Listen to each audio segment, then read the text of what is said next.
నమస్కారం కృష్ణారెడ్డి గారు. నమస్తే అండి. ఫస్ట్ ఆఫ్ ఆల్ చాలా సంతోషంగా ఉంది, ఒక రకంగా కొంచెం వెలితి కూడా ఉంది. కాకపోతే ఈ కార్యక్రమం నిర్వహణలో శాస్త్రి గారి సమక్షంలో మీతో కలిసి ఈ ప్రయాణం చేద్దాం అనుకున్నాం. అయితే వారు లేకపోవడం ఒక చిన్న వెలితి ఉన్నా కూడా, యాక్చువల్గా అది పెద్ద వెలితే, కానీ వారి నమ్మిన సిద్ధాంతంలోనే నిరాశపడకుండా ఉన్నదాంతో మనం ప్రయాణం చేయడం అని ఎప్పుడు చెప్తుంటారు. కాబట్టి శాస్త్రి గారు, సిరివెన్నెల జగమంత కుటుంబం కార్యక్రమంలో పాల్గొనడానికి మీరు విచ్చేసి మీ అనుభవాలను మాతో పంచుకోవడానికి మీ అమూల్యమైన సమయాన్ని మాకు ఇచ్చినందుకు ముందుగా మీకు కృతజ్ఞతలు. ఎందుకంటే శాస్త్రి గారితో మీ ప్రయాణం చాలా సుదీర్ఘమైనది, చాలా మరపురాని ప్రయాణం కూడా అనుకుంటాను. ఎందుకంటే మాకే అన్ని అనుభూతులను ఇచ్చారంటే మీకు పర్సనల్గా ఇంకెన్ని అనుభూతులు అనుభవాలు ఉండి ఉంటాయో. So welcome to our show sir, Sirivennela జగమంత కుటుంబం. నా మొదటి ప్రశ్న ఏంటంటే, సిరివెన్నెల గారి గురించి మీ జర్నీ, మీ అనుభవాలు, మీరు సృష్టించిన అద్భుతమైన పాటలు, వీటి గురించి మాట్లాడుకునే ముందు, అసలు సినిమాల్లో రాకముందు సిరివెన్నెల గారి పాటలు ఏం విన్నారు, ఏం వింటే వాటిలో ఏమి నచ్చాయి, మొదటి అభిప్రాయం ఏంటి మీకు? అసలు మహానుభావుడు ఆయన. పెన్ను పెట్టడమే ఎక్కడ పెట్టారు ఆయన?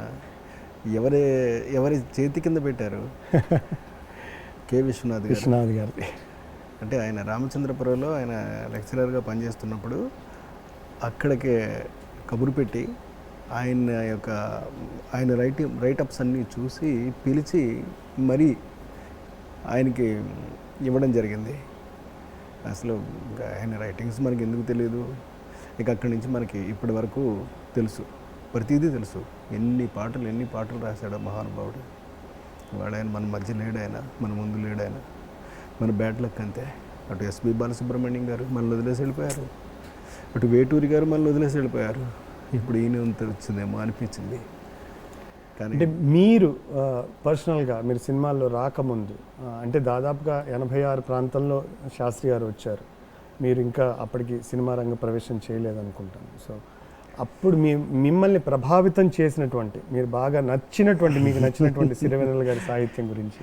స్వర తత్పర సుర ఝరి గమనమౌ సామవేద సారమిది, నే పాడిన జీవన గీతం ఈ గీతం అంటూ ఆయన ఎంత గొప్పగా కళాన్ని జడిపించారు అని అంటే, అందులో ఉన్న ప్రతి పాట కూడా ఒక సెన్సేషనల్ సక్సెస్, మామూలు సక్సెస్ కాదండి, ఒక రేంజ్ దాటినటువంటి సక్సెస్ని ఆయన ఇచ్చుకుంటూ వెళ్ళిపోయారు ఆయన.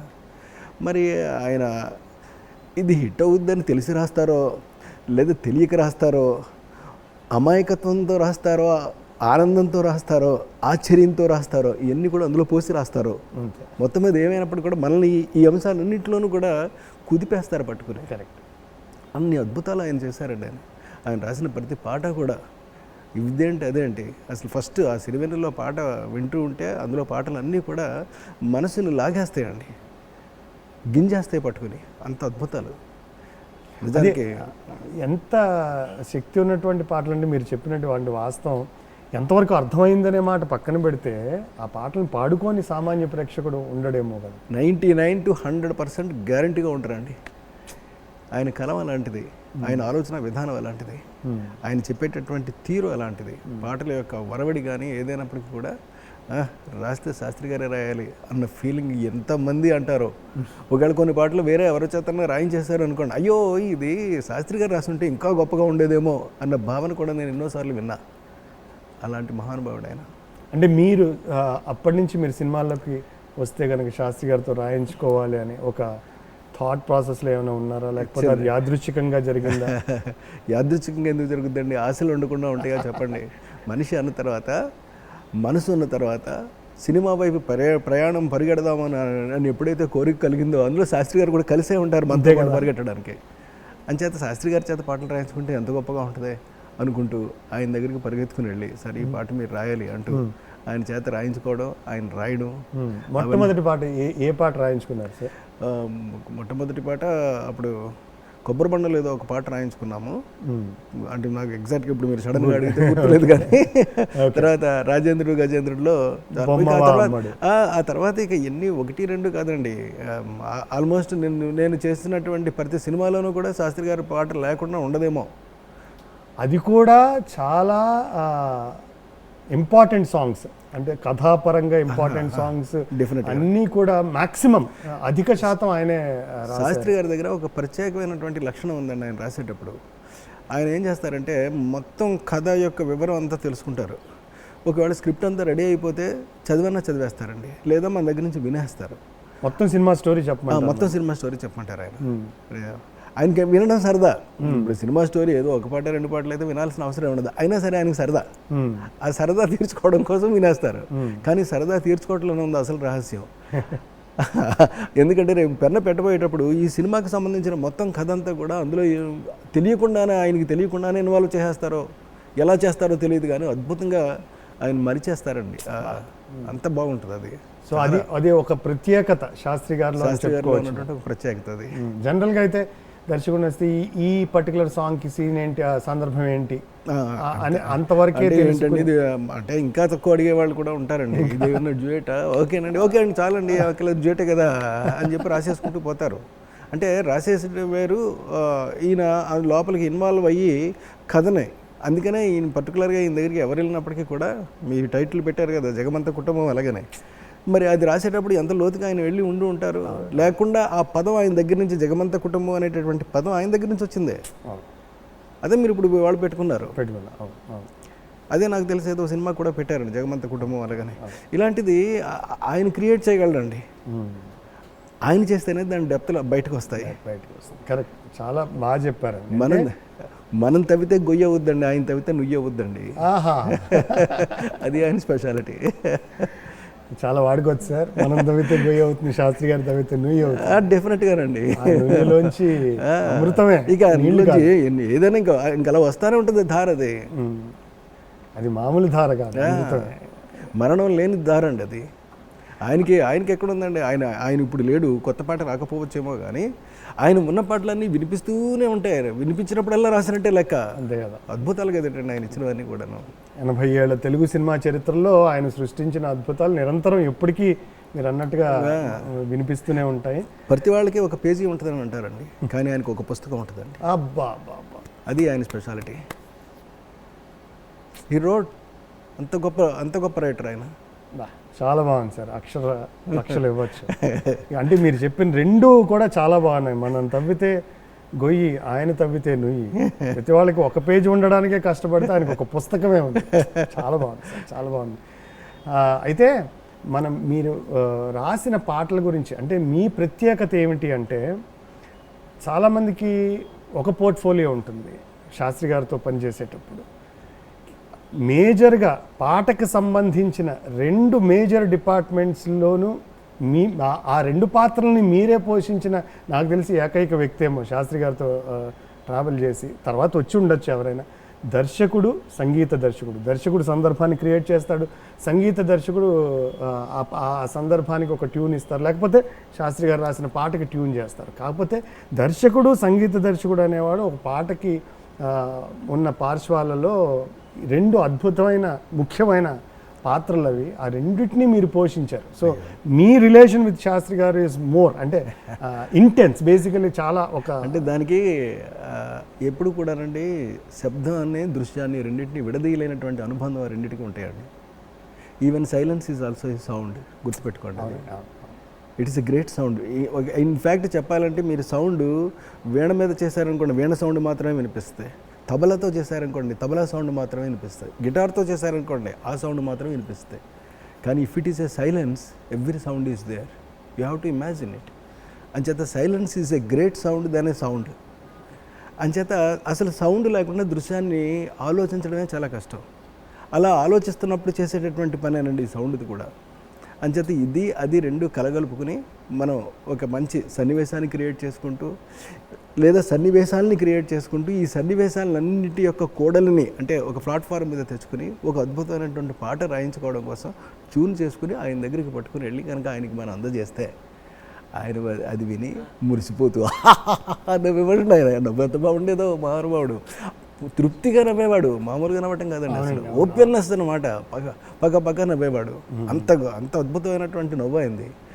నవ్వుతూ ఆయన పైగా ఆయన దగ్గర ఒక స్పెషల్ గుణం ఒకటి ఉందండి. అదేంటి అంటే మిత్రమా అనేవాడు. అదొక పదం, ఊత పదం ఆయనకి. అది కాదు మిత్రమా, అసలు ఎంత బాగుంది సన్నివేశం, ఎంత బాగుంది, దానికి అనువైనటువంటి మ్యూజిక్ ఎంత బాగుంది, ఇలాగ ఆయన ఉత్సాహపడిపోతూ మీకు ఎందుకు చూడండి మంచి పాట ఇస్తానని ఆయన ఇచ్చాడంటే ఇంకా అదిరిపోద్దండి ఆ పాట. అలాంటి ఫీలింగ్ తీసుకొచ్చేసాడు అప్పుడే. మహానుభావుడు ఆయన. మీరు అదే మీకు మీ జ్ఞాపకాల పొరల్లోంచి రకరకాల ఎన్నో రోజులు, ఎన్నో రాత్రులు ఆయనతో పాటు ఎన్ని టైమ్స్ ఆయనతోటి కలుస్తూనే ఉండేవాళ్ళం అన్నిటికీనండి. కాకపోతే వీళ్ళందరి దగ్గర ఒక గొప్ప గుణం ఒకటి ఉందండి. అదేంటి అని అంటే శాస్త్రి గారు కానీ, మాకు భువనచంద్ర గారు రాసేవారు, జొన్నవిత్తులు గారు రాసేవారు. వీళ్ళందరూనండి ఎవరి పాటలు వాళ్ళకి ఇచ్చేసేవాళ్ళం. ఇచ్చేసిన పాటలు వాళ్ళ ఆ సీన్స్ సీక్వెన్సెస్ అన్నీ తెలిసి వాళ్ళు రాసేసేసి నా మెడ్రాస్లో ఉన్న అపార్ట్మెంట్కి పట్టుకొచ్చేసి ఇదిగోనండి ఇవన్నీ మేము రెడీ చేసాము అని చెప్పేసి ఎవరి మట్టుకు వాళ్ళు ఇచ్చేవారు. ఇచ్చిన తర్వాత ఎంత అందమైనటువంటి కల్చర్ అంటే అది. భువన ఏది ఆ పాటలో నా రెండో లైన్ ఉంది చూడు, అది ఒకసారి చెప్పు నాకు వినిపించు అని ఈ శాస్త్రి గారు అడిగేవారు. దాన్ని ఇంకేదైనా ఒక్క మార్పు ఎందుకు చేయకూడదు, నువ్వు చేయగలవు కదా, నీకు వచ్చు కదా, అది ఇంకొక ఆ లైన్ ఇంకొకసారి ట్రై చేయి అంటే ఆయన అప్పుడే కూర్చొని ఆయన ట్రై చేసేవాడిని. జొన్న విత్తులు మళ్ళీ ఈ వినేవాడు. మహా అద్భుతంగా ఉందా, నువ్వు అసలు ఏవైనా నువ్వు కింగ్ వేసే పాటలు ఏంటి, ఈయన దర్శకుడు చేయాల్సిన పని కూడా ఆయన చేస్తూ వాళ్ళని మెచ్చుకుంటూ వాళ్ళ దగ్గర నుంచి రాబట్టు ఇంకా వాళ్ళు రాశారు పాటలు. అసలు ఎలాంటి ఫీలింగ్ ఉండేది కాదు, నేను రాశానా వాళ్ళు రాశాననే భావం అలాంటిది ఏమీ లేకుండా నాకు చూస్తే ముచ్చటేసేసేదండి. ఎంత ముచ్చటేసేసేదంటే వీళ్ళని చూసి మనం కదా నేర్చుకోవాల్సింది, ఎంత సాంప్రదాయం, ఎంత పద్ధతే. అయితే అందులో మీ పాత్ర కూడా ఉంటుంది. అంటే వాళ్ళు మీ స్టోరీలో మీ సమక్షంలో అంత కంఫర్టబుల్గా ఫీల్ అవ్వకపోతే అందరి విషయంలోనే జరుగుతుందని నేనైతే అనుకోలేను. అలాగే కనుక జరుగున్నట్టయితే అది నా అదృష్టం అండి. నన్ను అదృష్టవంతుని చేశారు. అది చాలా అద్భుతంగా ఉంది సార్. ఇలా జరిగేటప్పుడు వీళ్ళ యొక్క సంస్కారానికి నేను మురిసిపోయండి. వీళ్ళందరికీ పట్టుబట్టలు పెట్టేవాడిని పాటలు అయిన తర్వాత. ఎంత బాగుండేదండి ఆ రోజులు, తలుచుకుంటూ ఉంటే అద్భుతంగా అనిపించేదండి. అదే నేను మిమ్మల్ని అడుగుదాం అనుకున్న ప్రశ్నలో కూడా అదొకటి. మీరు పారితోషికం ఇచ్చే విధానమే వేరుగా ఉండేది. అంటే మీరు పట్టుబట్టలు అన్నారు కాబట్టి నేను ఆ ప్రశ్నని కంటిన్యూ చేస్తున్నాను. ఒక ప్రత్యేకమైన శైలిలో మీరు కవులను గౌరవించేవారు అనేది సినిమా వర్గాల వారికి తెలిసినటువంటి ఒక ఫ్యాక్ట్. అది అంటే ఆ రోజుల్లో ఏదైనా సరే అచ్చిరెడ్డి గారు నేర్పినటువంటి కొంత సంస్కారం ఉందండి. అదేంటేనంటే మనం ఎదుటి వాళ్ళకి ఇచ్చినటువంటి రెమ్యూనరేషన్ కవర్లో పెట్టి నీట్గా రహస్యంగా ఇచ్చేయాలి. కానీ అది అతను ఊహించకుండా అతని చేతికి వెళ్తే అన్నట్టు ఫీలింగ్ అంతే. అంటే చెప్పాలి అంటే దాన్ని ఏదో మనం చిన్న గిఫ్ట్ ఇస్తున్నట్టుగా ఫీలింగ్ అనమాట. దాన్ని ఎలా ఆచరించారు? ఇలాగే ఈ పట్టుబట్టలు పెట్టి దాని మధ్యలో కవర్ పెట్టి ఒక పళ్ళెం పెట్టి ఈ పళ్ళెంతో సహా వారికి ఇస్తే వాళ్ళు ఇది తీసుకునండి, ఇది లెక్క పెట్టుకోవడం కూడా ఉండదు, తీసుకుని సంచిలో పెట్టేసి బట్టలతో సహా ఈ రచయితలందరినీ ఒకేసారి ఇంటికి పిలిచి అందరికి ఒకేసారి ఇచ్చేసారండి. మంచి భోజనం పెట్టి చక్కగా పట్టుబట్టలు పెట్టి వాళ్ళ కవర్లు వాళ్ళకి ఇచ్చేస్తుంది. చాలా అద్భుతంగా జరిగింది. తెర మీద మీ సినిమాల్లాగానే బయట కూడా మీ ప్రవర్తన అంత సంస్కారవంతంగాను ఉంటుందనడానికి ఈ ఒక్క, ఎందుకంటే ఒక రకంగా ప్రొడ్యూసర్లు మహారాజులు అనుకుంటే రెండు రకాలు ఉంటారండి. కళాకారుల్ని గౌరవించే విధానం మన సంస్కారం మీద ఆధారపడి ఉంటుంది. ఒకటి మనం అవకాశం ఇవ్వకపోతే వీళ్ళు ఎక్కడ ఉన్నారులే అనుకునేవాళ్ళు ఒకడు, వాళ్ళ సరస్వతీ పుత్రులు వాళ్ళతో పనిచేయడమే అదృష్టం అనుకునే మహారాజులు కొంతమంది. ఇది వాళ్ళ సంస్కారాలను బట్టి ఉంటుంది. అటువంటి ఒక అద్భుతమైన సంప్రదాయానికి మీరు తెర తీశారు. యాక్చువల్గా ఇవాళ రోజున కూడా అందరూ ఆచరించాల్సిన ఒక మంచి ఏమంటారు దాన్ని ప్రాక్టీస్. సో చాలా బాగుంది సార్. సరస్వతిని గౌరవించడం అనేది కనుక మనం చేయకపోతేనండి మనిషికి కొత్త ఆలోచనలు రావు, ఉన్న ఆలోచనలు నిలబడవు, పాత ఆలోచనలు గుర్తుకు రావు. ఇంకెందుకు ఆ మనిషి జీవితం దేనికి చెప్పండి. సరస్వతిని రెస్పెక్ట్ ఎవరు చేయగలుగుతారో వాళ్ళందరూ కూడా ఎదుగుతారు సార్. నేను నమ్మిన సిద్ధాంతం అది. అదే ఆయన సరస్వతి పుత్రుడు, భగవంతుడు నాకు అంతో ఎంతో కాస్త గుణాన్ని ఇచ్చాడు. సో నేను ఆయన్ని గౌరవించుకోలేకపోతే ఇంక నాకు ఎక్కడి నుంచి గొప్ప పాట వస్తుంది చెప్పండి. అలాగే నేను మా రైటర్ దివాకర్ బాబు గారిని నేను కారులో ఎక్కించి తీసుకొచ్చేవాడినండి. ఈ రైటర్స్ అందరినీ కూడా రండి, శాస్త్రి గారు ఉన్నారనుకోండి, శాస్త్రి గారు ఆయన పట్టాన నేను వచ్చేస్తే కుదరదు, నేను వెళ్ళాలి, నేనే సెల్ఫ్ డ్రైవ్ చేసుకుంటూ వెళ్ళాలి, వెళ్ళి నేను ఎక్కించుకోవాలి ముందు సీట్లో, అక్కడి నుంచి మాట్లాడుకుంటూ రావాలి. దివాకర్ బాబు గారి కోసం మళ్ళీ నేను వెళ్ళాలి అక్కడికే, అక్కడ ఎక్కించుకుని తీసుకురావాలి. ఇలాగే చేస్తూనే ఉండేవాళ్ళం అండి. అంటే ఇందులో మీ స్వార్థం కూడా ఉంది సార్. యాక్చువల్గా మీరు ఎన్ని మంచి అనుభూతుల్ని మీరు మూట కట్టుకున్నారు కదా. స్వార్థం కూడా, life is all about making memories అంటే కనుక మీరు ఎవ్రీ మినిట్ ఉపయోగించుకుంటూ, అంటే ఇప్పుడు వారిని కారులో ఎక్కించుకున్నాను, నేను ఆయన మాత్రం ఉంటారు, నేను డ్రైవ్ చేస్తూ ఉంటాను. ఇక ఆయన మాట్లాడేది నాతోటే కదా, నేను మాట్లాడేది ఆయనతోటే. సో ఎంత అనుభవాన్ని మనం అందుకుంటాం చెప్పండి అక్కడి నుంచి. ఎంత అది చాలా అదృష్టం ఉంటే, చాలా అదృష్టం భగవంతుడు నాకు కలగజేశాడండి. అది దాన్ని మీరు అంత సద్వినియోగం కూడా చేసుకున్నారు. ఆ అవకాశం చాలా మందికి ఇస్తాడు సార్. అవకాశం విలువ తెలుసుకుని అంత మహానుభావులతో ఆ అనుభూతులన్నింటినీ మూట కట్టుకుని ఇవాళ మీరు అని తలుచుకోగానే మీకు ఒక ఫీల్ గుడ్ ఫ్యాక్టర్ కదా. డెఫినెట్గా.